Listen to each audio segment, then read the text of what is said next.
Tonight on the Fanatic Forum, we've got all kinds of geek stuff to talk about, but we've got a very important question for wrestling fans out there tonight. What kind of drama's going on this week with AEW? Myself, my junior fanatic Seth Moore, we're going to answer that question, hopefully, right after this.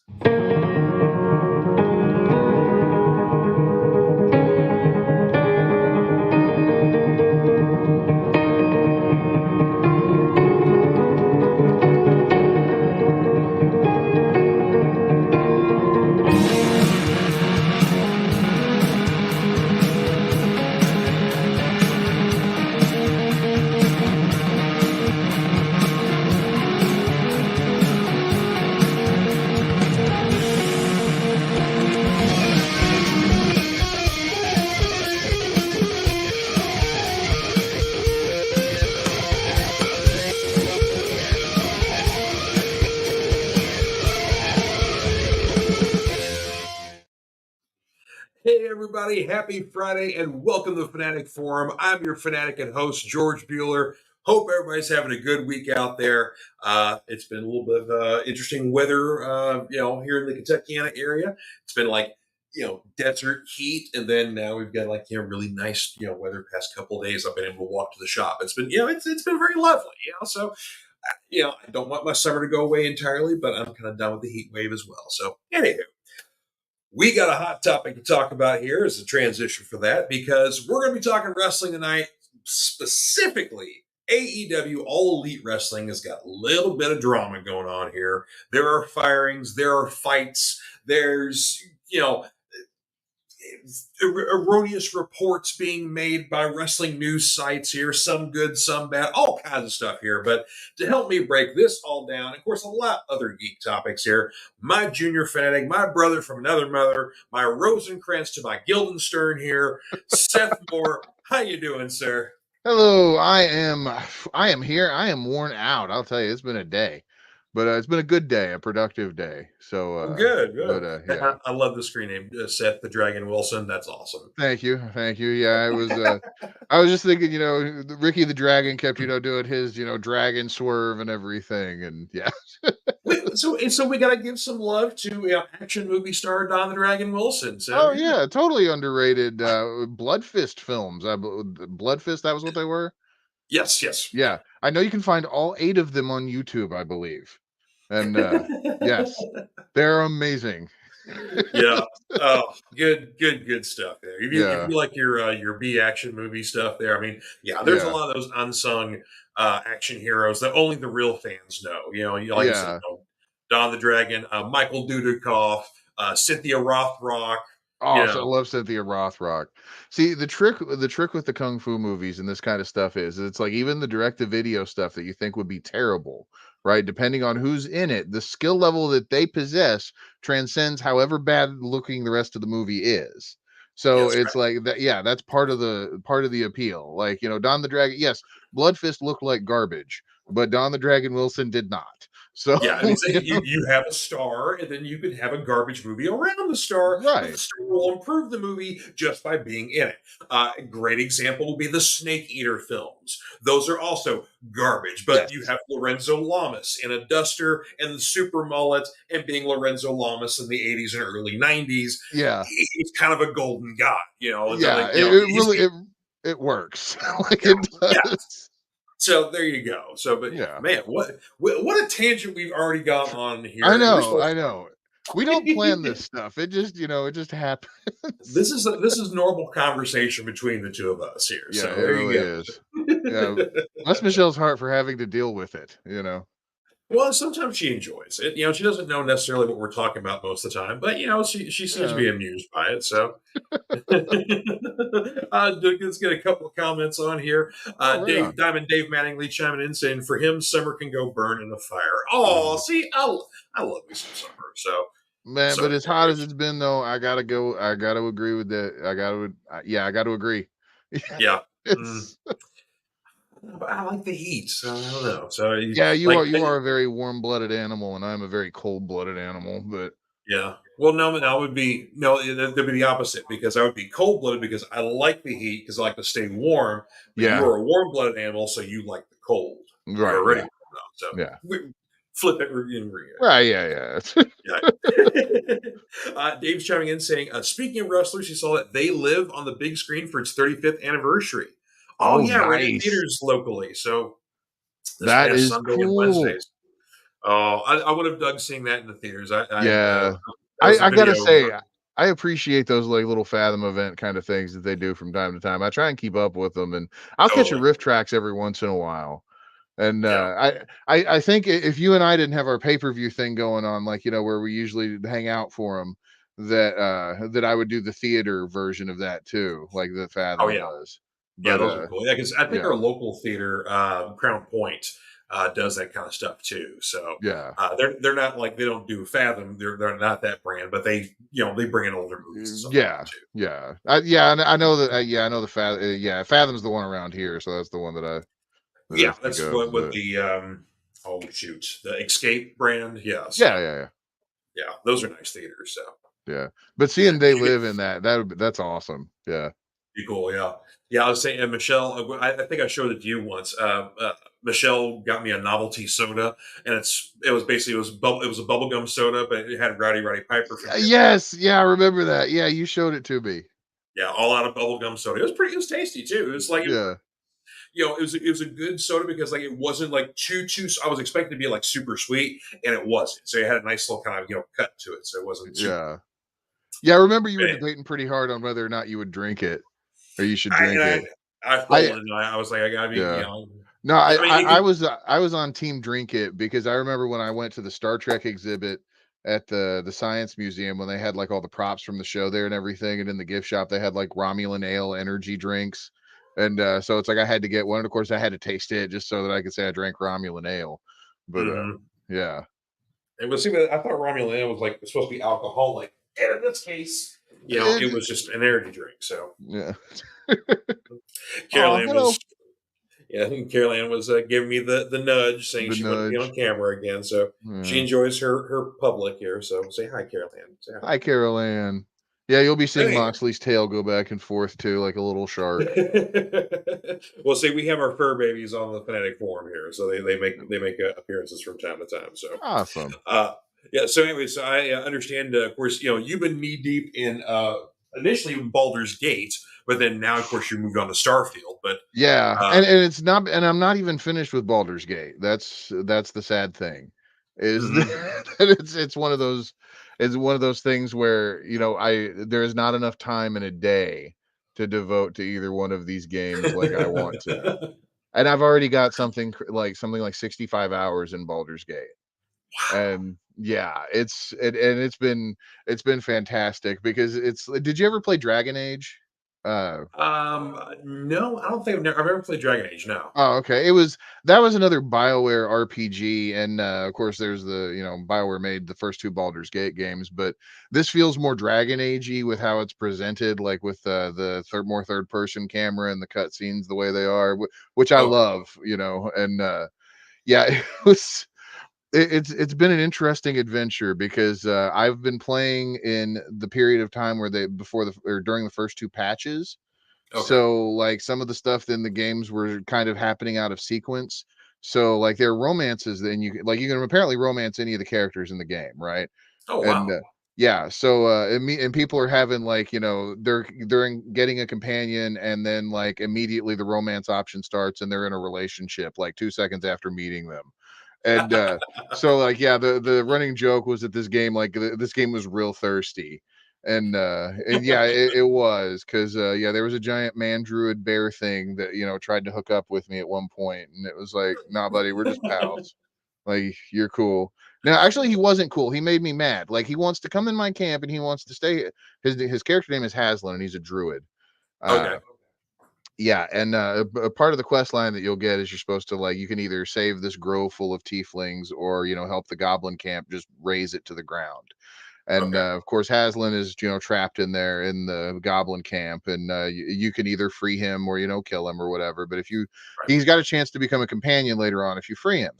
So, Mhm. and of course, I'm sitting there thinking, I just went through like 25 goblins getting here, like I'm almost dead. And, a giant druid that could turn into a bear would really help me kill the next 50 goblins. And Sure. yeah, and then he's gonna be all like, "No, I can't do it. I got to go back and check on the grove." And it's like, you just spend 20 more minutes here, buddy. Then he wants to come back to my camp and do absolutely nothing until Act 3 when he gets all butthurt that I didn't lift his curse. But yeah. Uh, So anyway.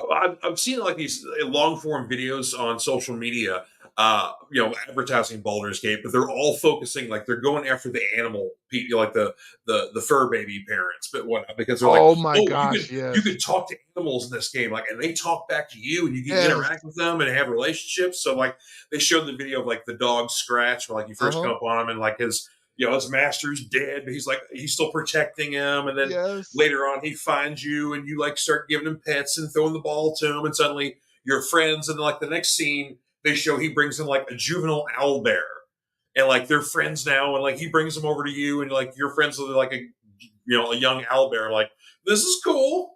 Okay. Yeah. Yeah. So I messed up the owlbear on my playthrough. Oh, you Because did. yeah, so I found the owlbear cave where the mother Hmm. was, and the mother's wounded, and I had my speak to animals on because it was like I picked that by accident, but it was a happy accident and I've loved it. But yeah, so it's like the owlbear's like, "Hey, you can get to step in and I'll let you live." And I'm like, Hmm. "Well, okay, but I'm gonna kind of go around here and get this treasure that's behind you and hope you don't aggro me." Well, she did, and then Hmm. I had to kill her because she's an Uh-oh. owlbear. Yeah, and then the baby Yeah. owlbear is just kind of sitting there looking all like destitute and won't do anything. Like, I don't. Yeah, so I didn't want to kill the baby owlbear, so I just kind of left it there. Uh, Uh-oh. yeah. But man, the talk to animals is fantastic, especially the cats that you run into. Like, the Yeah. cats are sassy little snarky things, or one super timid one, and it was adorable. But Well, there was one scene I saw where like you're talking to a cat that's like sitting on a rooftop, and it looked like it was like part cat, part chicken, because it had like rooster wings or something. yeah, So I was like, so there's flying cats in the game too. So it's like, there yeah, there's some kind of Dungeons and Dragon creature thing. I forgot oh, the name okay, of, yeah. But yeah, then I there's was yeah, then there was a panther in a cage that was really excited about breaking the lock, and pointed out to your character that the lock was broken, and was going to escape and then murder all the people around them. And then it's like, well, it's like my option was that I could help, or I could just like, make sure that lock stayed put. So I didn't want to get eaten by, a giant angry panther thing. So yeah, I'm well, glad you we could had be that. like, yeah, just have a conversation like, look, I'll help you if you don't eat me. Yeah. And the level of choice that this game has that, keeps, the different dialogue paths that you can go down is really astonishing with it. Wow. Just yeah, and entire chunks of the game can either occur or not occur based on, some choice that you may or may not have realized was important. And Mhm. it really is a feat of, storytelling in video games. But That's fantastic. Yeah, I was like, yeah. of course, I'm console, not PC. But yeah, the game looks pretty cool though. So, Yeah. Dave Mattingly's asking an important question here: are owl bears hatched or born? Owlbears are hatched. Ah, okay, Yeah. there you go. Yeah, it's the thing. It's basically it's an owl the size of a bear, but it's not necessarily like half and half.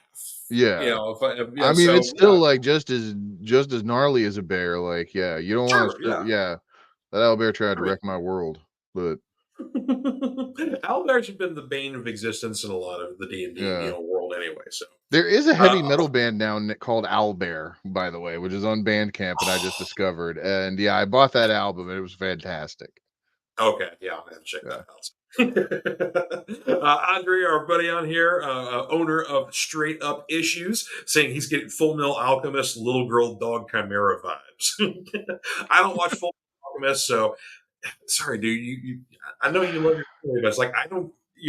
Making a Cure reference. I know that anime. right. Yeah, and it's like I've tried to watch Full Metal Alchemist like 8 times, and I made it through like the first couple of episodes, and it's just never really hooked me. But yeah, I'm more of like an old school anime guy too, like Akira and Ghost in the Shell, and like Yeah. those those manga VHS tapes. Like if it those are my bread and butter. Like Mad Bull 34, and there was some other weird, super violent like mecha one that I can't Well, remember. the Bubblegum Crisis was like the big one in the '90s. So that's kind of Yeah, like really kind of kicked off the whole, series, kind of, yeah. craze for I have anime. Bubblegum Crisis. Yeah, so Oh yeah, yeah, Bubblegum it's in the, Crisis. yeah. Yeah, Vogue Christ though is awesome. Oh yeah, Yeah, it's like it's grown. It was still the anime I liked because it was still like treated seriously. It had a mature kind of because I yeah, never like in the anime like the big goofy eyes and we kind of like yeah, that was too cartoony for me. Didn't care for that stuff, but like the serious stuff, the grown up stuff, like I was all about that. yeah. So, but anywho, getting to business here. I got some comics to talk about this week here. What you So got? all right, so I got a couple things here from DC here. Let me go full screen here. All right, So we got issue number 6 of Justice Society of America. Of course, Jeff Johns is still running this one on here. nice. This has been, the first 5 issues dealt with basically classic Justice Society villain, time traveler villain Per Degaton, who's also Nazi as well, let's not forget that, was basically going around and killing Justice Society members throughout basically the timeline. So he was getting past, present, future, members and trying to basically wipe out the Justice Society, period. But fortunately, basically with, the classic Golden Age Justice Society mixed in with kind of current members like Stargirl that we know, mixed in with Helena Wayne right here, who is the daughter of Bruce Wayne and Selena The Kyle. Huntress, right? So anyway, yeah, the Huntress, yeah. Yeah, yeah. So she's kind of like the now the weird time displaced ones because events basically issue 5 have led her now where she doesn't have a home to go back to because hers was like a possible future and now it's a future that no longer exists, but it does exist for a good reason. But Yeah. now basically she's kind of homeless. So this is essentially the Justice Society is kind of now trying to form a new group together that's going to be a mixture of the classic with the current and then kind of paving the way for future generations. So yeah, we're kind of getting the band back together again, but we're going to have a lot more new members now. Okay. So let's go. Yeah, so I've really really enjoyed this run, and of course it's continuing more from now because we're getting one shots of Jay Garrick, one shots of Alan Grant, or no, the original Green Lantern. I can't remember his Alan's last name. Alan Scott. Anyway, Scott, thank you. Yeah. Who a couple other JSA members are getting one shots coming out, and then of course they're kind of going. We're kind of getting into like a new golden age. They kind of tease that a little bit in DC, so we're teasing new stuff here. Okay.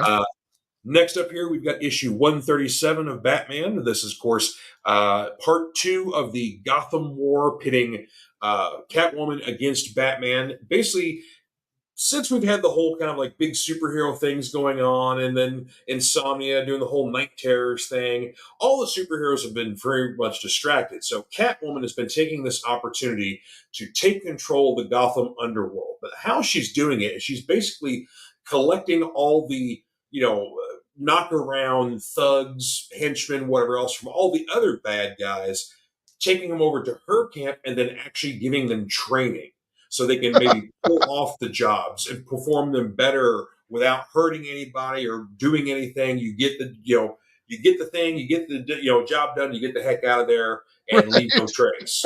So But in she's doing, investing in her employees. she's investing her employees. She's treating them well.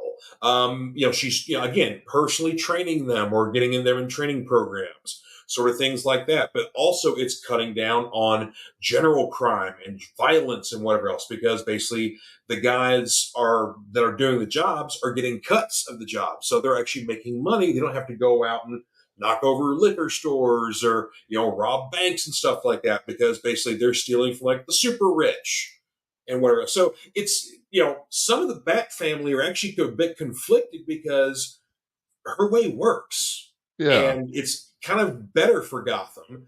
But Batman, on the heels of basically the fail-safe thing, getting time displaced and losing a hand, then the whole basically dead man running around his body, and being super duper exhausted, tired.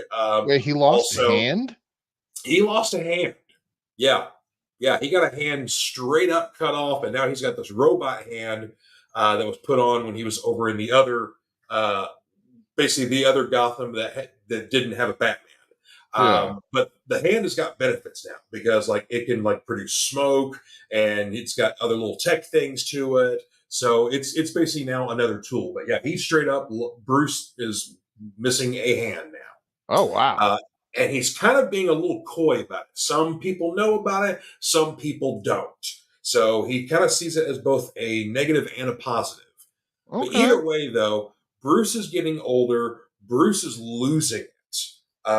If you've been following this Chip Zdarsky run here, he's been bringing back Batman's mental failsafe Zur R, which is basically kind of like Batman without a lot of the restraints. Almost a little Joker-esque because he's a little crazy, Was that little like on edge. one from the Grant Morrison run? Yeah, the one where like Okay. his All right. suit's all like purple and red and Right. blue and Yeah. green. Yeah. It's like, Yeah. yeah, Chip brought Okay. that. Chip brought that persona back. But the thing is, Bruce is kind of again. He's been through a lot recently. He's kind of losing it, and Zur-En-Arr is kind of taking over. So he's getting a little more brutal and intense. Hence, that's why basically Batman is intent on stopping Selina's mission here. And like I said, not all the Bat family agree with him, and he's kind of at odds with a lot Huh. of them. Yeah, so it's kind of like a it's an interesting take on the whole Gotham underworld, but what's happening internally with Bruce is fascinating. Like That this is a does guy sound who's going to have interesting. a major breakdown here soon, to the point where like someone's going to, it's like Damien or somebody else is going to have to, or, Dick, Grayson or whatever else is going to have to say like, no, sit down, you're done. Right. Right. There's gonna be that fight coming up pretty soon. So, anywho, let's see. For Marvel here, issue number 33 of The Amazing Spider-Man here. Of course, we're still in the Zeb Wells run here. Patrick Gleason does the interior art. This is a cool run here. Last issue, 32, started a new storyline, basically kind of a play on the Kraven's Last Hunt storyline, which basically pitted the original Kraven the Hunter, literally trying to hunt Spider-Man, kill him, become the Spider, all kinds of sort of crazy things like that. Right. Right. Right. Well, now, basically, the Queen Goblin and Kraven Jr. here, which basically looks exactly like son or what dad does, all the things dad does, but nonetheless, he's Right. Right. Right. he's Basically, Junior. we want the villain back, so he's the son of. He's Right. the son of, yes. Yeah. Yeah. Anywho, Queen Goblin, Kraven Jr. team up and essentially inject Peter Parker with essentially, we're just going to call it evil, just pure concentrated evil that all initially came from Norman Osborn, but was sucked out of him by the Sin Eater. So Norman's a nice guy now, but no one trusts the fact that he's a nice guy. But right now, Norman's a nice guy. Unfortunately, in issue 33, we find out that that little plan of basically corrupting Peter, maybe that would kill him or whatever else, has completely backfired on him. And so now the hunter has become the hunted. And we are no longer dealing with a friendly neighborhood Spider-Man. Yeah. Yeah. This Spider-Man is a little rough around the edges. So Okay. it's a way we've never seen Peter before, because he's Yeah. last one for Marvel here, the finale to the Ghost Rider Wolverine crossover, Weapons of Vengeance. This has been absolutely fantastic. It's a 4-part crossover, so you have the Alpha Weapons of Vengeance. This is the Omega. In between were an issue each of Ghost Rider and Wolverine. This has been an absolutely fun crossover. Great art. The story has been awesome. This final issue was just everything you wanted to happen in this. Was just great fight scenes, lots of cool moments. I don't want to spoil too much, but yeah, just That total just looks total. like a good, like, grindhouse kinda comic book, like, if you were Yeah, just, like, widescreen, like, just awesome action epic kinda thing. yeah. Like, that just Benjamin, looks cool, like, the yeah, idea even. Benjamin Percy is the writer behind it. Of course, it's very convenient because he writes both Ghost Rider and Wolverine, so it's very easy for him to do a crossover. But the plot of the story is that in their past, Logan and Ghost Rider have crossed paths about this child who essentially initially was thought to be a mutant. Then turned out he's not a mutant. He's something a little more on the supernatural demonic side. And matter of fact, this child has a demon in him that basically, when it needs to come out and murder things, likes to make sculptures. Like he does, like it's kind of like if you ever watched the old Hannibal TV series on NBC. Yeah, yeah, yeah. Like how he make like artful sculptures of his victims. Same thing. Okay, okay. Yeah, except far more disgusting. So that's kind of what this kid's MO is. And so initially in the past, Wolverine and Ghost Rider kind of fought, thinking, "Oh, we were part of the opposing sides." And we realized, "Oh, we're on the same side. This thing's the enemy. Let's see if we can do something about it." And they thought so. Then flash forward many years later, Right. the past comes back to haunt them, and so they got to put this demon down for good. So Okay. yeah. Yeah, it was, like I said, just lots of fun. Everything you wanted out of it. So well done Yeah. here.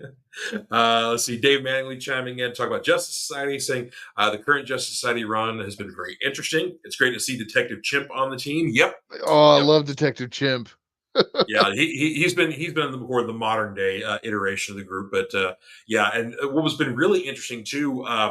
There was a Stargirl series, a mini series called The Lost Children, which basically what it was that Stargirl found out that all of these missing sidekicks of JSA members that literally were kind of erased from DC history were all like trapped on this island. So she goes and finds the kids on the island, and the Bolt, who was Jay Garrick's daughter, and his sidekick, like he was like somehow made to forget her, and so there's it was kind of a lot of happy reunions of basically you know friends being reunited with their young sidekicks, or parents being reunited with children. But on the other hand, too, there was some, but basically like their families had died because they've been gone for like 40 years. So Yeah. yeah, that's another interesting aspect to this Justice Society thing too, is that now we've got all these sidekicks that have been lost in time, that have been forgotten. Of course, the readers, if you know your Justice Society stuff, like these characters, but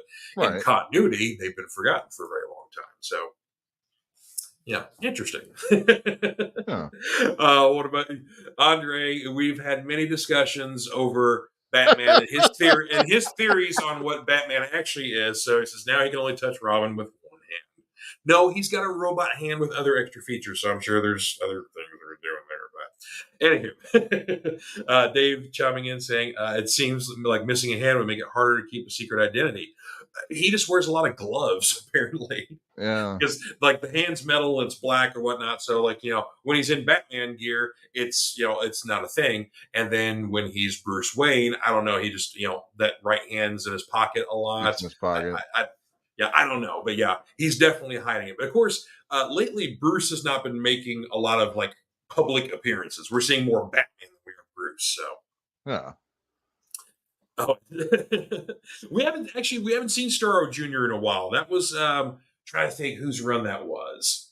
Was that during I think it was during Tom King's run or something like that. But yeah, we haven't seen Starro Jr. in a little while. So, but yeah, I love Starro Jr. as well. He basically wanted to be Robin as well. So you see like this tiny little Starro in a Robin outfit. Oh, Oh yeah, it was that sounds precious. adorable.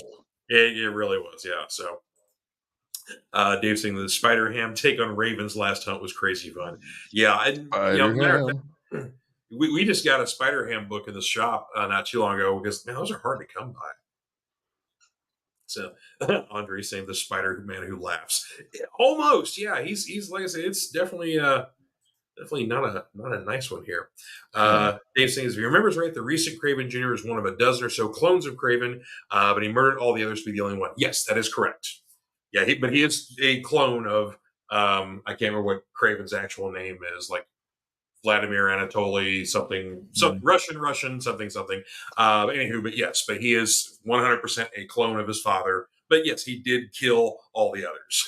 It's really nice that Spider-Man titles stick to clones. What grounds the series to, Peter Parker and the Spider mythos was clones. Mhm. That's more clones. That was that series needed. Yeah.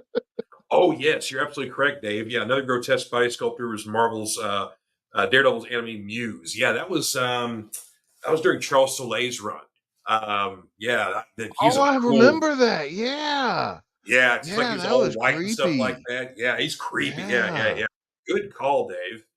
Nice. So, Kevin Riedel chiming in says George is wearing a CM Punk T-shirt, so he's allowed into Collision in case he ever comes back.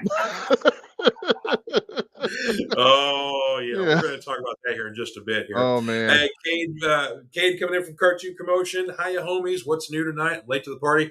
You're not that late. We haven't started talking wrestling yet, so we've been like talking Yeah. a little bit of comic books and goofing around where else. But yeah, Yeah, I we're do. still in hour 1 of 12. So, Yeah. Okay. Well, I do have a couple indie books to talk about here. This is one you actually might want here. okay. Issue one from Boom Studios of Hunt for the Skinwalker. If you know Ooh. you're a UFO aficionado, uh, Uh-huh.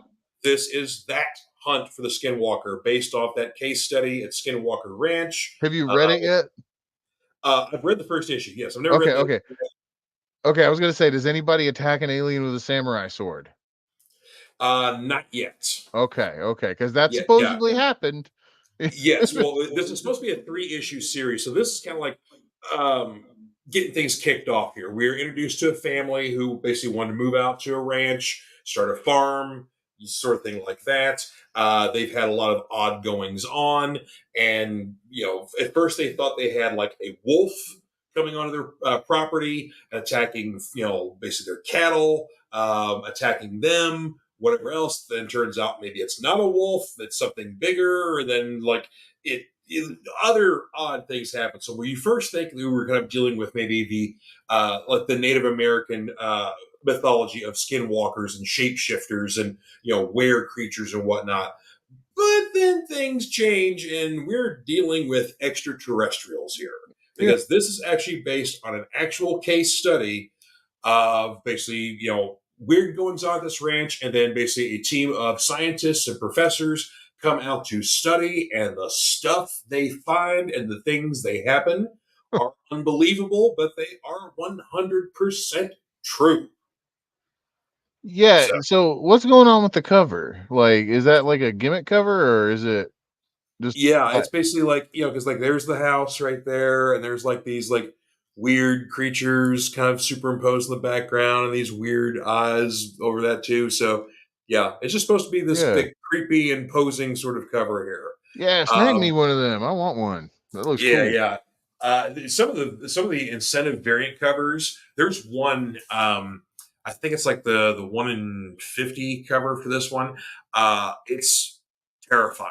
And the best part is the artist's name. I think I wish I remember her last name. But her first name is Suspiria. But the art is just like I said, just grotesque, face contorting kind of stuff. Yeah. There's like green and yellow kind of hues, so it kind of adds to it. It's like it's a horror masterpiece of art, but it's nonetheless grotesque. But yeah, so yeah, I have a feeling you might want one. So Yes, all right. yes. Please snag me one of those. Absolutely.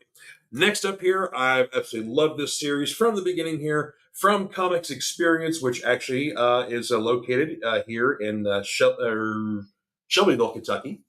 Um, it's the third issue of Joseph Schmalke's 7 Years in Darkness. This is basically the the black metal version of Harry Potter.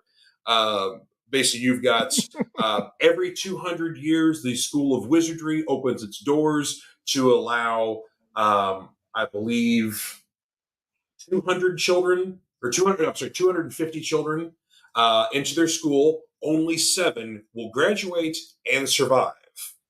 Oh, So, yeah. So basically, like the parents are all in on this. They're like a cult. There's different houses, different schools, sort of things like that. There basically is a lot of like, things set up in the school for these children to fail, for these children to get killed, to basically weed through the chaff to get to the wheat. yeah. So, but yeah, very dark, art, art in this one here. Just, yeah, love it, love it, love it. But yeah, like I said, this is like literally that's the black metal version of Harry Potter. So I Okay. can't. That's the best way I can describe Yeah, that that. sounds awesome. This is actually this is from a couple weeks ago, but I stumbled upon this issue. This is a fun series that Dark Horse does because, of course, they still have a Star Wars license. As long as they do kind of like one shots, High Republic era stuff, they can't really touch like current continuity and do like long form stories. But what they can do with these hyperspace stories is one shot, isolated stories here. So issue number 7 features Boba Fett basically kind of on opposite sides of the job with Bosk. Uh-huh. And kind of they're basically we're protecting a client, sort of thing like that. But what attracted me to it is that this is drawn by Andrea Muti, who's very talented. He's been around for a very very long time, working everywhere. But it's also written by Michael Mordecai. No kidding. So yeah, it's like it's Huh. just this one-off Boba Fett story, but it is fun as hell. And I mean, just slam bang action. He Yeah. relates to his client, so he's helping him out for a reason, sort of thing like it. It's just it's a great one-shot Boba Fett story. That's kind of the fun thing, like I say, about the hyperspace stories. The Yeah. cover tells you who's your character's going to be, and it goes all up and down the Star Wars timeline. Yeah. So we've Send me had one of them too if you still got any of them. yep, we do. Thank Yeah, you. like I say, it's a book that doesn't get purchased as much, but like I said, this particular one-off issue is like it was just really Yeah. good. So Well, I yeah, mean, I Michael figured you look at me. Moorcock, I got to read that, like, Yeah, yeah, yeah. So yeah, I figured that was good for you there. And lastly, here, this of course again came out last week, but our A covers were a little late here. Issue 2 of Titans Conan the Barbarian. yeah. I just, you guys know how much I love the first issue, how much I raved about it. Of course, Jim Zub is the writer on this, Roberto De La Torre as the artist inside, and his art is outstanding. Like, he's a seasoned artist who's done, he's a younger guy, but he's done art everywhere, fantastic art. But what he's doing for this book is a total throwback to like classic 70s, 80s John Buscema art. And Right. so this Conan book has a very old school feel to it, Yeah. much more so than like Jason Aaron's run when Marvel brought it back a couple of years ago.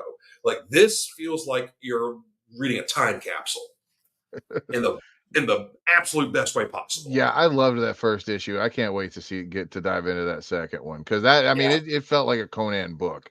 I yeah. don't- I can't talk about the Marvel. I didn't read the Marvel stuff like at all. Like It was I'm good. actually still catching up with a Dark Horse because there's probably about there was a point maybe about the 50th issue I dropped Mhm. off, but yeah, I'm still trying to catch up with that. But Okay.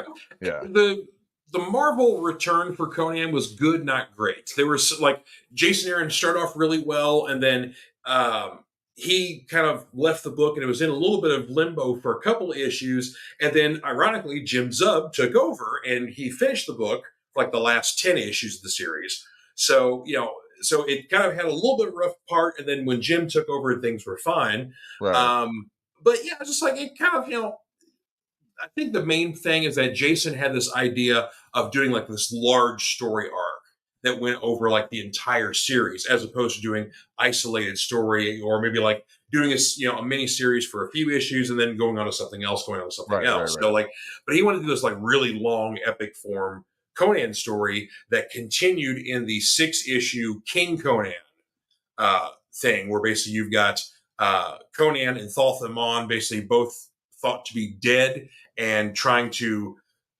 help each other get out of the Isle of the Dead and make it back to the land of the living.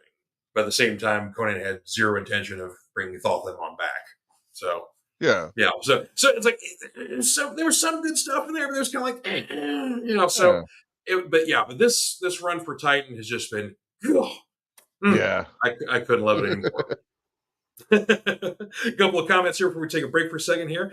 Cade Pumpkin saying 12-hour Fanatic Forum marathon. Here we go. Trying to watch them trying to get them watch hours for YouTube.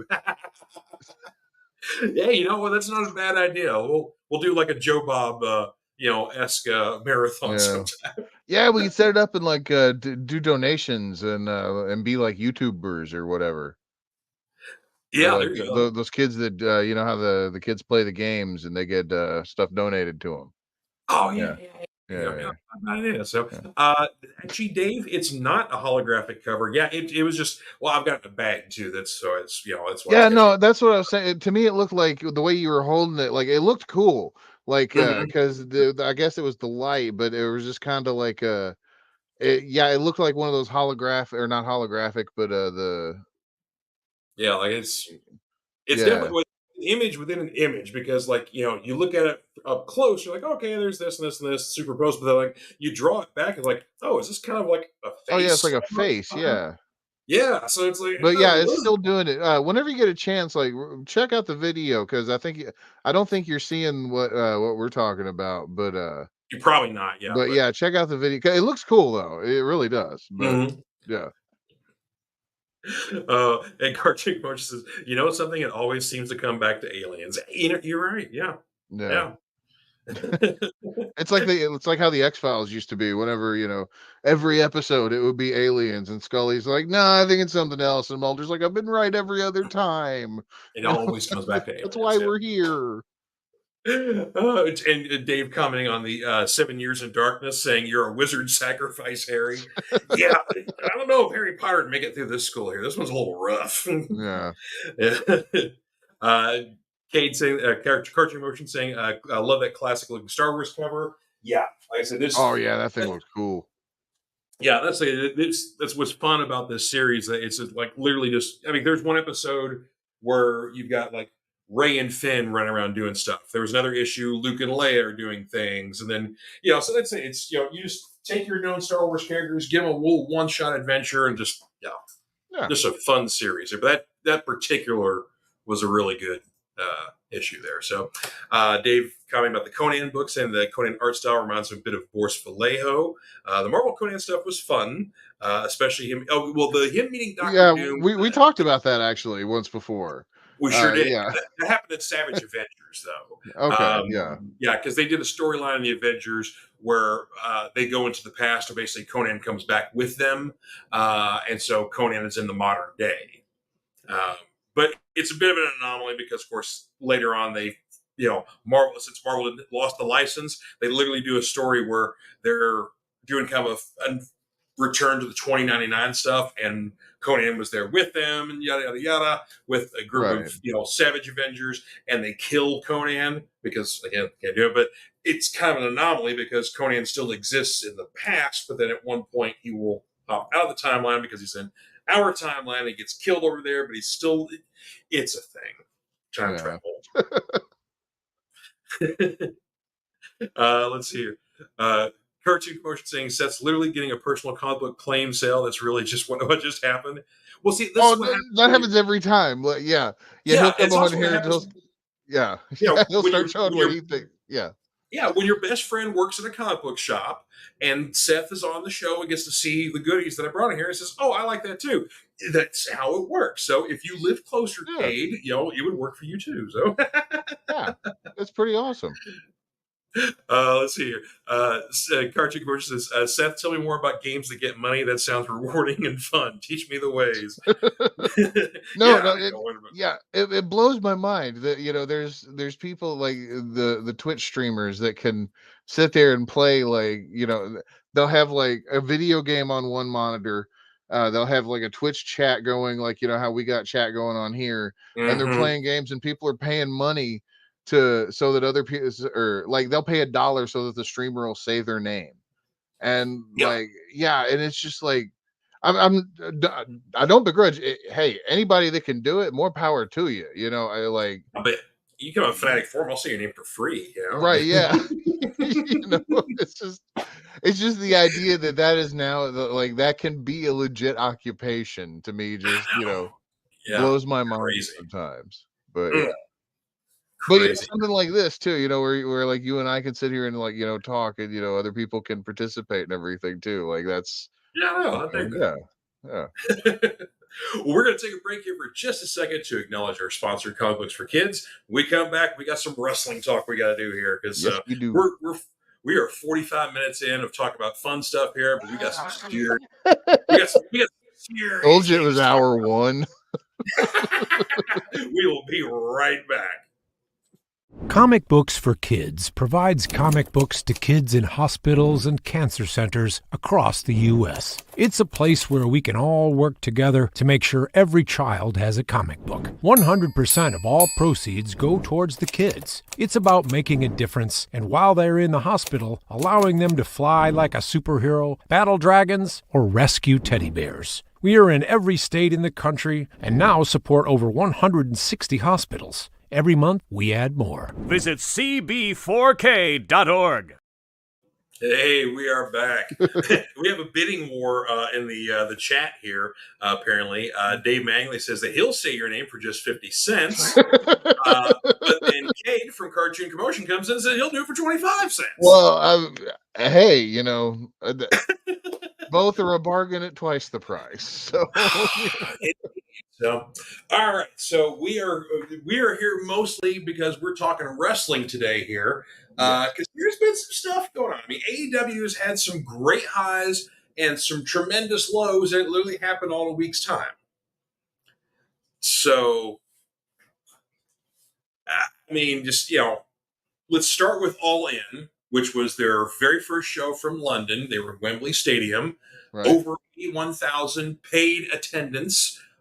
Which basically, after you chalk up all the staff and security and wrestlers and everybody else, then basically you've got over 90,000 people that were there in attendance to that place. So the largest, wrestling event that basically, like legitimate one. There was the Collision in Korea, which was like something like mandatory attendance. Yeah, it was like it was like the first night was like 85,000 people, and the second night was 90,000. But yeah, it was mandatory attendance. So even though WCW likes to say we did this, but it's like you can't count that one. So AEW has now set the standard. So let's I see just a tremendous high with that. But then literally at that show, you've got guys fighting backstage that results in basically the company's biggest star, CM Punk, being fired from the company. Yeah. So, but now let's rewind just a smidge. Let's sure. We were together for AEW's All In. We got to hang out that afternoon, and it was a wonderful time. And thank you again for having me. I had of course, man. Yeah. So we turned it on and we're watching the pre-show, and we see the Hook and the Jack Perry match, and we're just we're just watching things, at this point, like okay, show's about to start. What's going to happen? And then Jungle Boy says something, and it's like, well, that's weird that he says that. And then the spot goes on, and then the match ends, and we're still going through, the show starts, and the first match is the Punk and Samoa Joe match, right? And I remember specifically because now looking back, there was that sign that they took away that both you and I noticed that we can't repeat here. Yes. But if you go back and watch the original feed of AEW's All In, right when the show starts, someone in the front row has a sign with a very funny vulgarity against CM Punk. Yeah. Security then ganks that sign immediately. Like we actually saw the security guy take the sign from the guy. But then they come out and they have the match, and it felt like the match was a little short. It wasn't bad. It was actually, quite good because, Punk and Joe had, wrestled sometime. They're experienced guys. Yeah, it was in no way, shape, or form going to match any match of their trilogy, but I was upset the Punk went over, but that's because right now I'm not a Punk fan, and I wasn't at the time either. Yeah. And then Punk goes back in the back, and then the show continues as usual. And then as people our age do now, we start looking at our phones, and immediately we start to hear about incidents happening backstage about Jungle Boy and CM Punk getting into a fight. This is And like what, then, an hour or two into the show, yeah, and we're yeah, starting to hear these reports. yeah, it was super, super weird. CM Punk had left Wembley Stadium of his own volition. I remember they were, saying that, a lot. Yeah, Then Jack Perry was asked Jack to Perry was leave. asked to leave as well. Mhm. It was just very weird, and this is unfolding in real time as we're experiencing it. And looking back, it was kind of cool that it was happening in real time. That we got to see it as the show goes on, and it can be one of those things where we talk about it like people remember events in wrestling, like the fall off the Hell in the Cell, or Or I was there for the Montreal screw job, or right, yeah. We remember what we were doing for the brawl out, because they had yeah, their brawl in and brawl out. we had Brawl Out the year before, and then Brawl In this year. Yeah, So yeah, that's the thing. To kind of to elaborate a little bit more. So basically, in the pre-show, like Seth was talking about here, you got a grudge match between Jungle Boy Jack Perry, who's currently a bad guy, versus Hook. They're doing kind of all over the place, no holds barred, everything kind of goes, which is kind of standard for AEW. A lot of their matches end up being no holds barred, anything goes, we're all over the place. right. There was a spot where basically there's a car parked up on the stage, and the intention was that Jungle Boy was going to put Hook through the front windshield, right? And Yeah. so basically, referring the comment that you made, it's like right before the spot's going to happen, Jungle Boy slaps the windshield and looks directly in the camera and says, "Real glass, cry me a river." So, okay, whatever. So it's like you're kind of like, he's just saying that for what he's saying it.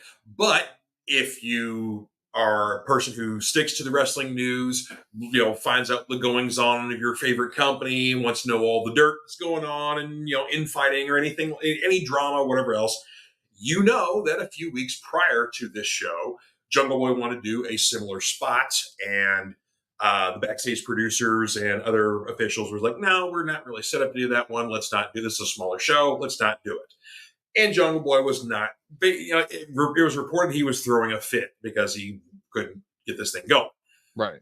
So the producers approached CM Punk, who kind of was kind of was considered a veteran and backstage leader or whatever else, because the spot was going to happen on Collision, which was kind of considered a show that Punk was made for CM Punk. It's supposed to be featuring him, kind of his style of wrestling, sort of thing Right. like. And basically Punk approached Jack saying, "Don't do this," whatever else. It seemed like perhaps maybe the way Punk said it, Jack didn't care for it. Maybe it was disrespectful, like, "You ain't doing this, kid," whatever the case may have been. But it still resulted in that spot wasn't happening there. But then a couple weeks later for this match, it happens. And the whole thing is that Jack wanted to use real glass in the windshield, thinking this would give him some sort of street credibility, as opposed to using gimmick glass, which is A, safer, and B, you don't get injured. Right. You use your real glass like you want to, and you got your elbow cut when you went through the windshield, Jack. So, what was the point of getting cut? There wasn't. But then reportedly after the match, Jack goes backstage, has a confrontation with Punk that has gone through. That's the problem with this whole story, is that we're getting all these reports. Some are saying this, some are saying that, but they're all saying different things. Yeah. That you can't take any of these reports at face value because they change almost what feels like hourly anymore. I'm being hyperbolic with that, but at least daily there is something new about that Mhm. altercation, and it either keeps building on, or something keeps getting changed about it, or suddenly Tony Khan's being knocked into a bank of monitors by CM Punk, who didn't just lunge at him but speared him like Edge off of a ladder, if Yeah. you're in that ladder match from the WWE. But Yeah. Yeah, it's the iterations of this story are bonkers, and none of it makes sense in the first place. So you can't really you can't really say like, well, that didn't happen. That just sounds absurd, Yeah. So it didn't it's all absurd. So yeah, I hope that made Yeah. sense. No, But it did. Yeah. So, but it seems like basically the commonality is that, Punk has had, some issues backstage with right, talents previously since he's been with AEW. He's only been with AEW for barely a couple of years, but he's not the only one. There have been other altercations backstage, people having beef, personal beefs with each other or whatever else. right, The problem with that is this has happened in wrestling since the word go, but there used to be a kind of like, basically what used to call a kayfabe, where basically, the wrestlers stayed in character even when they were out in the public, to maintain their character, to maintain the believability of the sport. But also at the same time, too, you kind of held back from the regular press because you didn't want to give them too much. right, You didn't want to you want to tell them how the sausage was made. You just want to show them exactly, the show and whatever else. Now in the age of the internet, now in the age of like we've got 100 wrestling dirt sheets out there. Everybody wants the scoop. Everybody wants the content, and so now everything's getting blown out, like you said, in real time. So you know, even 10 years ago, these stories wouldn't have been leaked out because this stuff would have been handled backstage. It would have been hush hush, and yeah, you squash your beef backstage, and then we put this on TV and make money with it. yeah, We know you guys don't like each other in real life. Well, you get over that. You be professionals. You work yeah. together because you can go out in the ring and act like you hate each other, and then and then you make thousands of dollars for doing so. And we might find out about it on season 12 of Dark Side of the Ring. 15 Exactly. years later. Exactly. That's how things used to be handled in the wrestling business. I still find validity in that because not all the dirt needs to get out. And for a young company like AEW, all this stuff makes you look like you're a bunch of children and there's nobody in charge backstage. So that's kind of my take on it. Is they say all this stuff that's constantly getting leaked out, that people who are in favor of CM Punk, people who are not in favor of CM Punk, and their stories being, told from their perspectives. And you've got maybe you do have somebody coming in with a neutral perspective who's just trying to report on it, but with all the extra noise on there, they have no credibility because you don't know who's real and who isn't. Right, exactly. And at this point, it doesn't matter who's pro or con or anti CM Punk. He's gone. It's not like he's coming Yeah, back. yeah, So like where, what could he do that would just make anybody else more upset? Like it's kind of a moot point now. Just to well, the interesting thing or though is that, to be a hater. I think even he did what he yeah, did. It's the consequences are there. But to yeah, but here's the other question though: is that should Jack Perry? Because of course Jack Perry is currently suspended. right. He's considered indefinitely suspended, but should Jack be fired? It's and we kind of talked a little bit about this before the show started. Yeah.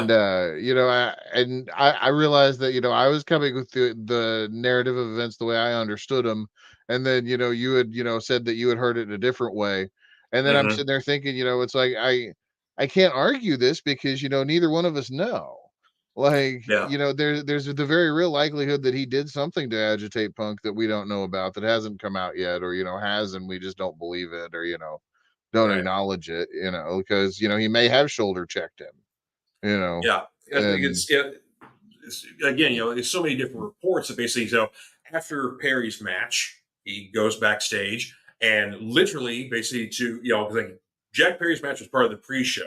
Then there's an opening package, and literally the first match to start off all in the actual pay-per-view is CM Punk versus Samoa Joe. So Punk is right there backstage waiting when Perry comes through the curtain. And so when this happens, some reports are basically, Perry walks through the curtain and Punk is the first one to say, like, you got something to say to me or whatever else. right, And then, of course, like I said, I heard an initial report that when Jack walks backstage, he kind of like does like a shoulder check as he's passing Punk. And then that's when Punk says, you got something to say to me. And then that's when the conflict starts. So of course, basically, resulting in Punk putting Jack Perry in like a front face choke and having him backed up against a wall, and then people trying to break it up, and apparently, possibly Tony Khan may have tried to break it up, and then CM Punk like even kind of like lunged reportedly at Tony Khan, who's the owner of the company, Right. and just basically, a whole thing of frustration, and Punk kind of walking away screaming, "I quit." Of course, if you see other reports that basically, Punk gets to London and he, didn't have his travel waiting on. He understood the travel will be, there waiting for him at the airport to pick him up, take him to the stadium. Yeah. And then he calls the number, or he tries to text the number, and it bounces back. And so he ends up having to take, the train, the lift, or whatever they call it, the subway thing. He ends up taking that to get to the stadium with the help of fans kind of directing him all along the way. So that kind of added to his frustration there. Yeah. Then you also take into account 2 days prior to Wembley, CM Punk was supposed to be meeting with the Elite, being with the Young Bucks to basically talk over their conflict like the previous year, bury the hatchet, yada yada yada. And Excuse me. you're welcome. Bless you. And at the last second, that meeting was canceled. But I think like CM Punk was supposed to meet them like in Georgia or something along those lines. Like he was supposed to meet them somewhere, and then basically from there he was going to go to London. Punk had already arrived in wherever city or state you're supposed to meet them in, and the meeting was canceled at the last minute. So I think like this built up a lot of frustration on his part with the company, and then you have the biggest show in the company's history, the biggest attendance in wrestling history, and this little snot-nosed Punk is going into business for himself on live international television. Yeah. Bringing up a backstage beef. Yeah. And see, I hadn't heard a lot of that either, of what you're saying either, because of course, like, I guess it's confirmation bias. I'm only seeing things from one side versus, the other, thing. And of course, like we said, nobody knows anything about, what really happened in the first place. Yeah. So I mean, and to backtrack, it's like I'm not, I'm an AEW fan. I want what's best for the company. And I don't like all this infighting and childish behavior, because it basically, what it really seems like to me is that no one's minding the store behind the scenes. You've got a guy like Tony Khan, who's a big wrestling fan. He's a good guy. He takes care of his employees, but maybe he's not the best at like putting his foot down, or he's not used to basically control, like he's used to being at wrestling shows and being around wrestlers, maybe even talking to people, whatever else.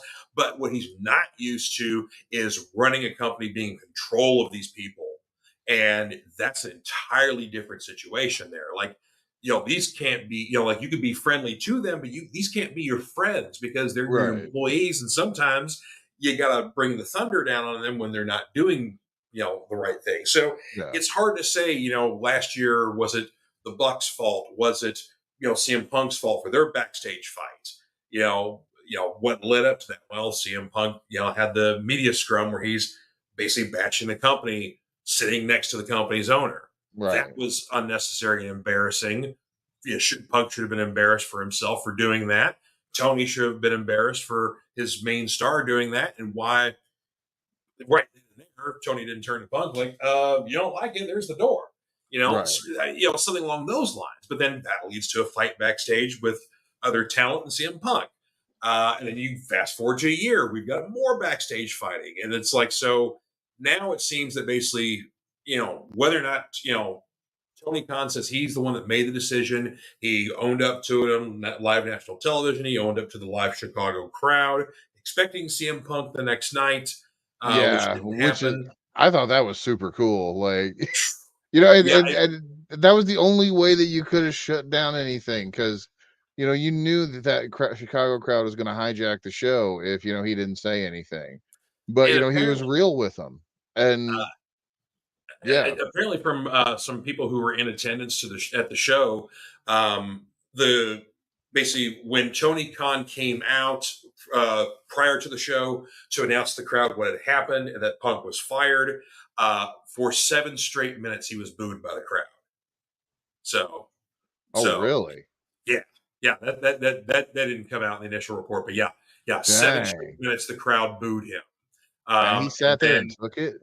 he sat there and took it. Dude. And then he started talking more about, and elaborating and whatever else and, going on. So then basically the crowd kind of, worked with him. But apparently, like top of the show, um, people in attendance say the crowd was still volatile and chanting and stuff like that. So apparently the crowd noise was turned way down at the top of the show for the Okay, TV see, audience. because we even talked about that. Yeah. And yeah, because you had said something about it, and I even wondered if they would have did something to the crowd audio.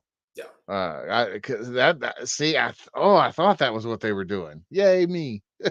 Yeah, see, yeah, Yeah. we were right, but yeah, so they were doing something in the crowd audio, but yes, it's the thing. It's like and now because of this whole situation that was basically caused by doesn't matter whose fault it was. You've got your on-air talent, your wrestlers. That's the funny thing. Cartoon Commotion Cade brings up a really good point here. Says, aren't they supposed to fight? It's wrestling. Just kidding, he knows. But no, you're absolutely correct. When they're in No, the ring, yes, they are my supposed buddy to fight. Daniel said the same thing. Like, I'm telling him about it, like, the day after it happened, he's like, aren't they supposed to fight? And I'm like, no, but not like yeah. Yeah, well, see, here's the thing. Think of it like an action film or a TV show. One on screen when they say roll camera and the director says go, whatever, action, whatever else.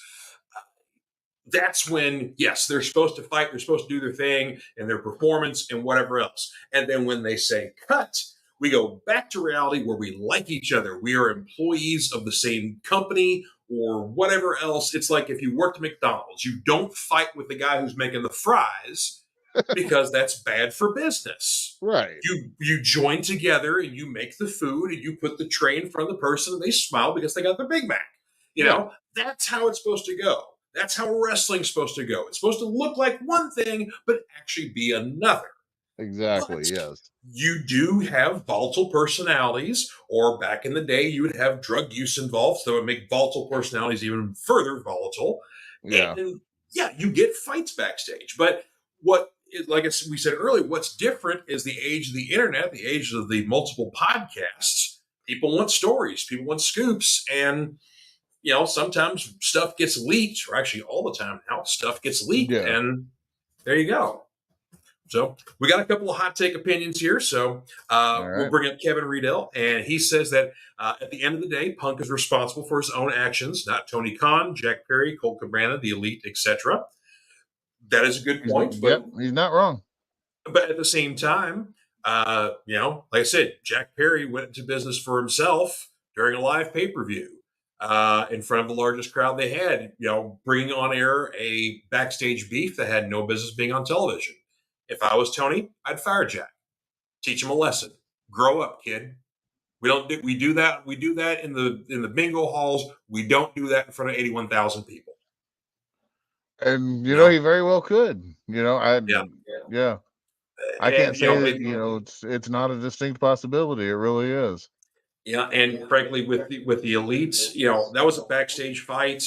It wasn't on television. It was response, basically to a guy complaining at a press conference, about the company, about his position in the company, his frustration with the company, and that's another thing too. It's one thing I'm going to defend Punk on. It's like Punk was in WWE for what, over 10 years, 15 years, something like that.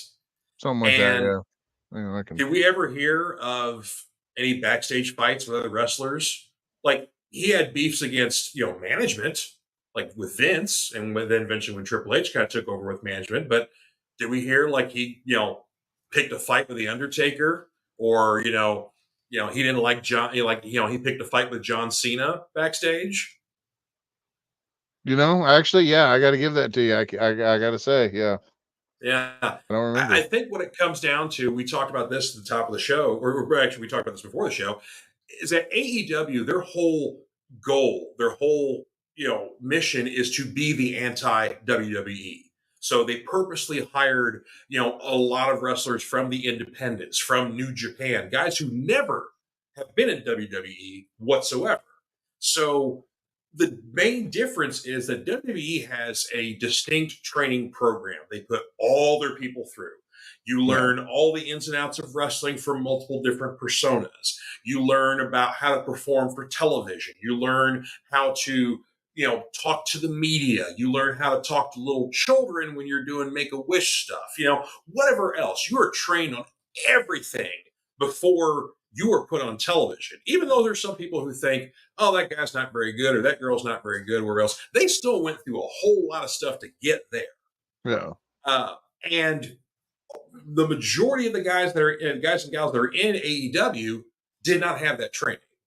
They're still in a very much independent mindset where they can do wild and crazy things to kind of make their names known, whatever else they think they have to resort to certain stunts to essentially, get put on the national map. Whereas, maybe putting in solid performance after solid performance without doing a lot of the stunts and a lot of the crazy spots that may, shorten your career 5-10 years before you're ready to go.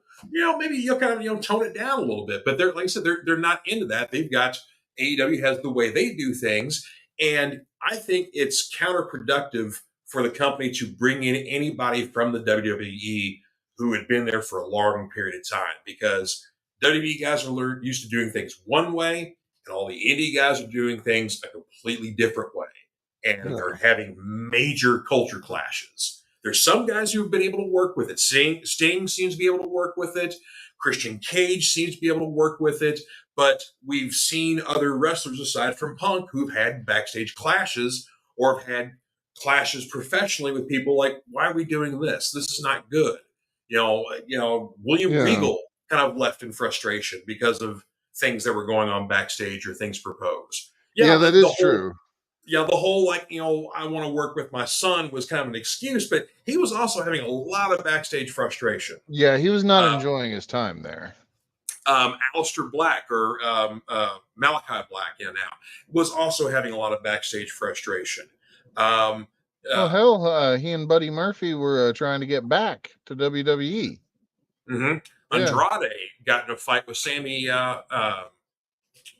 Guevara backstage because Andrade was having creative frustration backstage. Yeah. Keith Lee's had creative frustration backstage. So pretty much, with the exception maybe like Bryan Danielson, who's on a high point right now, a lot of the WWE guys have had a lot of frustration because they feel like they're not being used their best, or like they're used to be presented one way and then now they're being presented a different way. Like, well, they only see me like once a month now.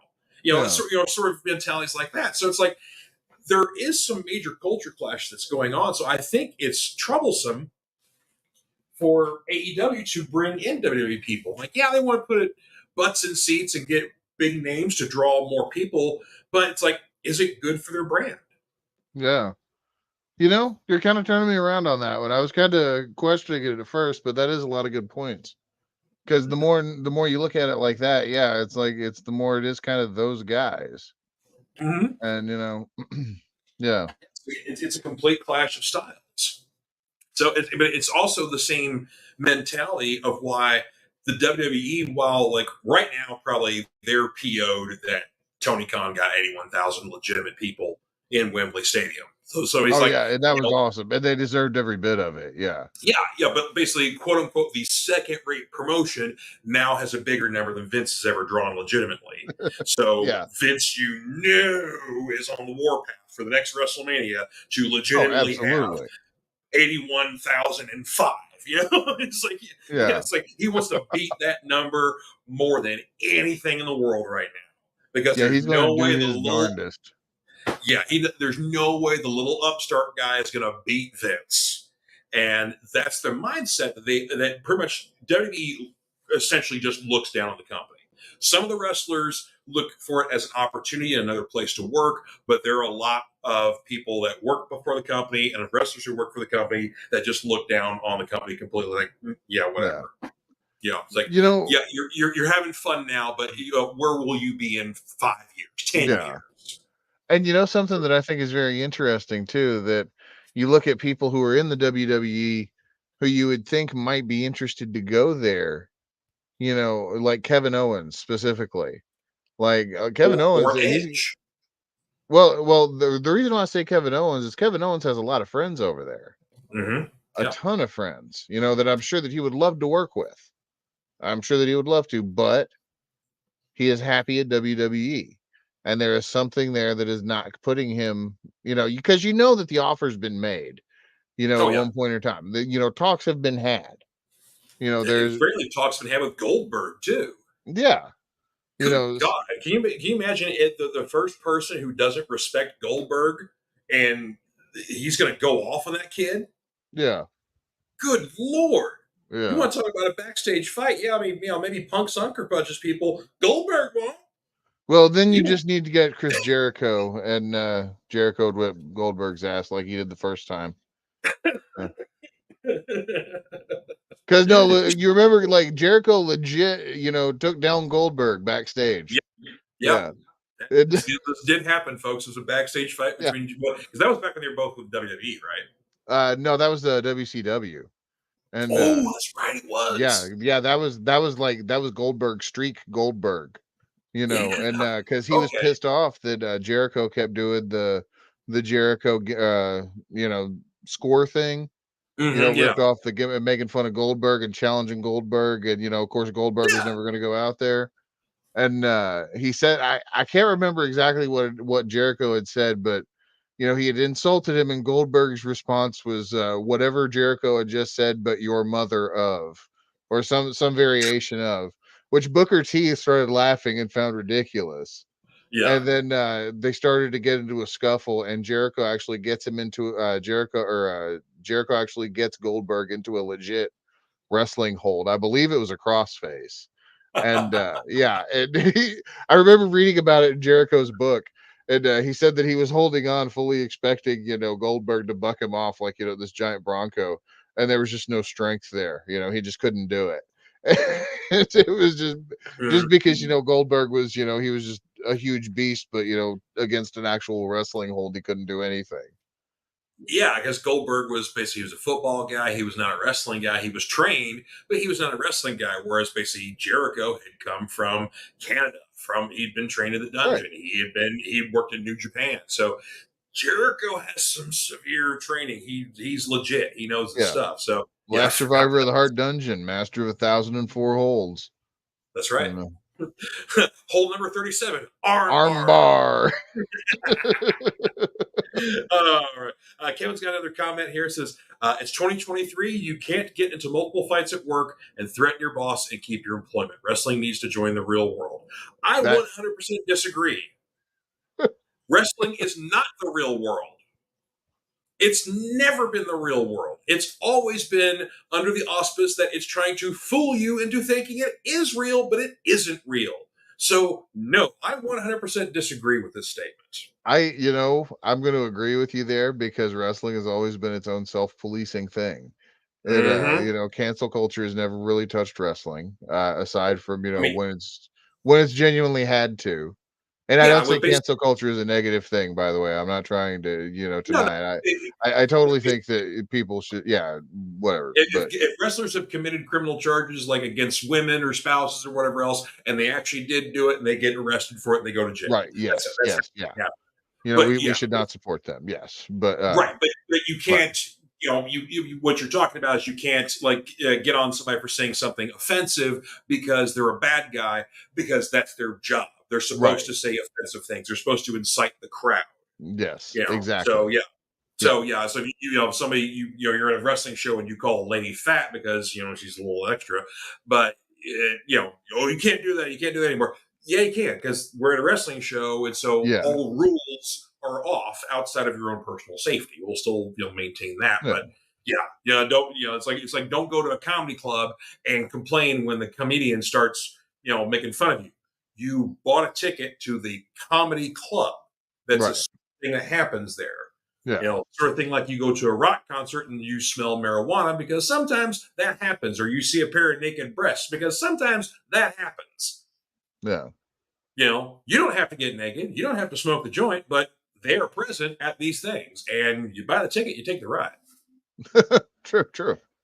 So yeah, there you go. That's my hot take on that. So Man, we just got to do like a super heavy, a very special episode of the Fanatic Forum. That's right. Yeah. George and Seth Well, start talking heavy topics. well, I mean, I had my heavy, mental health topic, but now we're getting into heavy wrestling discussions here. Yeah, So that yeah, is true. Yeah, I'm trying to compete with Cornette here, man. Come yeah. on. No, By the yeah. way, I know people who have appreciated your mental health episode, so I just wanted to let you know Awesome. that. So yeah, Oh, good, man. I'm gonna get some great responses for that. I mean, yeah, it's kind of those things that I was trying to, share my story, but also not make it about me and make it about like, hey, here's resources, and right, people yeah, feel this way too. So yeah, I didn't yeah, want to make it like, hey, poor George sort of thing. I want to make it a resource, but turn a negative into a positive. But right, yeah, so absolutely. yeah, but yeah, I'm kind of hoping that maybe, yes, maybe now that Punk has been released from the company, and he, we'll let some, there's still like an interview to be had. Like someone's going to pay him for an interview, and he's going to have a Yeah, tell-all podcast or a Sports Illustrated interview or something along those lines. That's still going to happen. There's probably going to be lawsuits somewhere along the lines because the statement that Tony you know what would absolutely be the cherry on top of all this would was that. is if now just to my understanding that Colt Cabana's Art of Wrestling podcast has ended, correct? Okay, I think Yeah, so. Yeah. but it's like, what if in like RSS feeds one day there was just a new episode that just popped up, and it was Colt Cabana interviewing CM Punk this year about what had happened. Oh my God. Like between all this, somehow they had reconciled, and then yeah, That would be amazing. That oh man, that would be the get of all gets. yeah, For guys that used to be best friends in real life and then, had fallings out, over personal and financial issues and whatever else. And now they legit hate each other in real life. yeah, That would, wow. The Hatfields and McCoys are doing the podcast together here, folks. That's what's going right, on. Oh, that's yeah. That would be some amazing radio there if that happened. But yeah, yeah, I hope eventually the smoke clears. And of course, like now, like AEW is like, okay, we're past all this stuff now and our storylines and everything, and now we're like, okay, we're the Saturday show Collision is going to be focused around Bryan Danielson now, which I'm yeah. fine with that. I'm fine with it. Uh, I love Bryan Danielson. yeah, if they maintain the quality of the Saturday show, where it's kind of like Wednesday is more of the freewheeling, let's do anything we want, whereas Saturday's kind of more of like let's do more of a traditional wrestling show and let's not do so many gimmick matches. That's the thing is that Right, right. gimmick matches are fun when they're a novelty, but when you do them every match, they tend to wear out a little bit. So you're Yeah, kind of like it's like man, it's like yeah, you put that guy through that table there, and that was cool, but like can you do a headlock every now and then? yeah. You know, It's like I actually like to see some wrestling from time to time.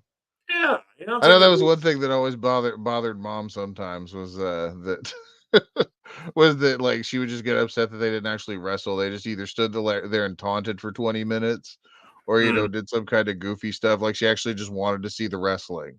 yeah. And I yeah, mean, and you tune into a wrestling show to actually want yeah, to see wrestling for God's sakes. yeah, Go figure. But yeah, so and now apparently AEW is building to a new pay per view they got coming up in October called Wrestle Dream.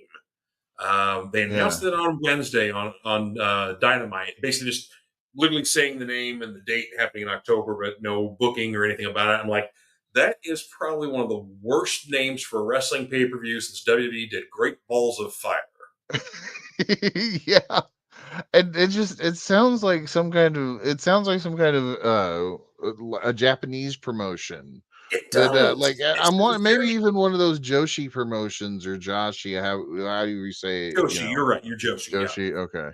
Yeah. Yeah. Yeah. It just But it's it's an um, odd name, and of course it's kind of weird because like a lot of you know AEW's names like All In, All Out. Those are like poker terms, and then we've got like Full Gear and Revolution. So it's kind of we're kind of going with like single word names and interesting concepts, or whatever else. But then Wrestle Dream. yeah. Yeah, I'm It's, just after a quick and dirty Google search, there has like not been anything else named Wrestle Dream. So apparently it was just really original for Tony Khan. Okay. we have run out of names. Yeah, I don't know.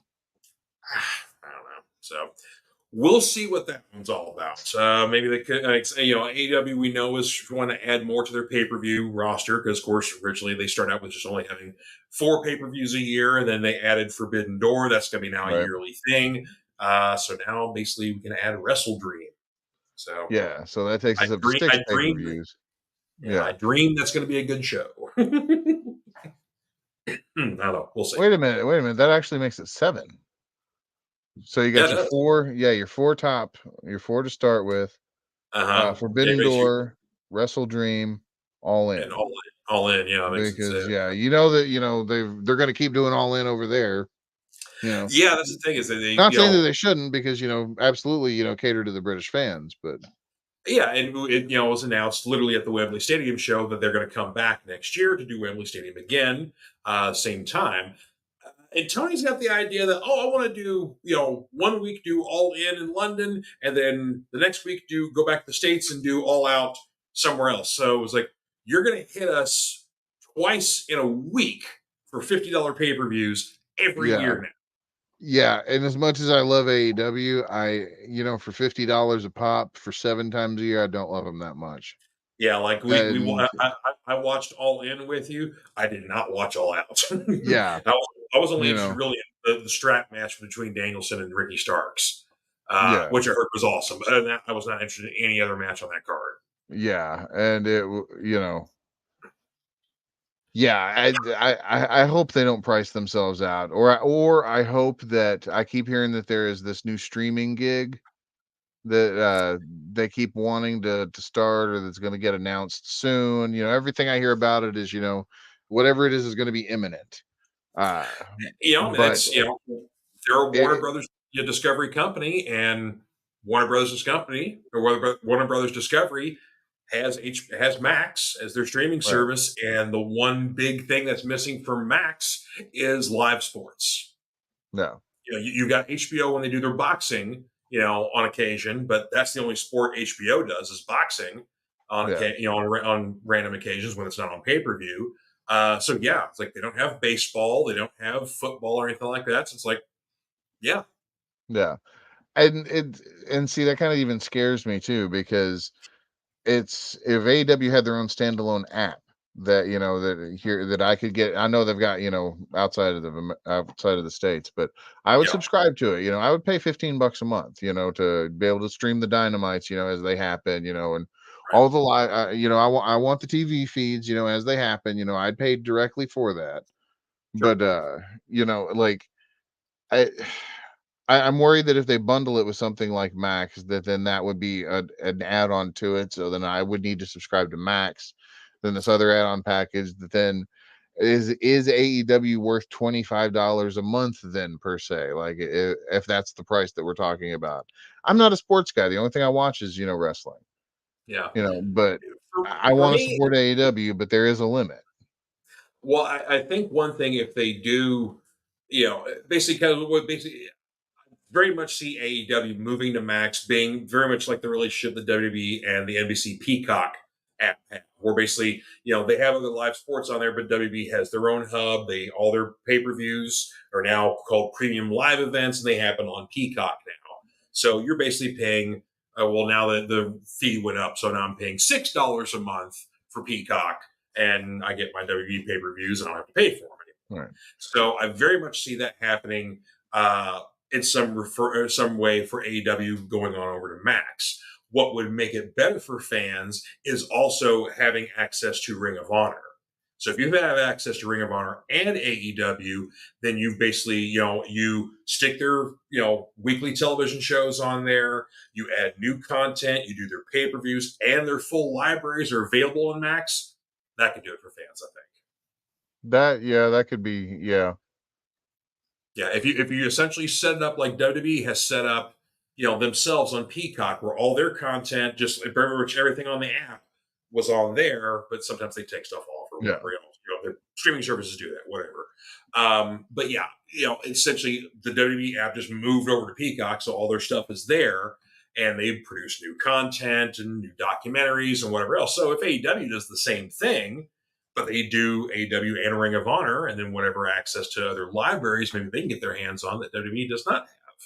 Yeah. like, say, Pro Wrestling Guerrilla, or other independent promotions that don't want to go with the WWE that may be more inclined to go with AEW. Yeah. So that could be a Yeah. benefit. It could be a benefit. Yeah. It just comes down to a cost analysis thing for Oh, me. absolutely. Because, Yeah. it's, $200 a year, directly to support AEW, not counting, whatever streaming Mm-hmm. or, TV package I have that, would carry it. So, to watch Dynamite with or whatever, Yeah. $200 directly for the pay-per-view to support them. I feel like, that's a good thing, Yeah.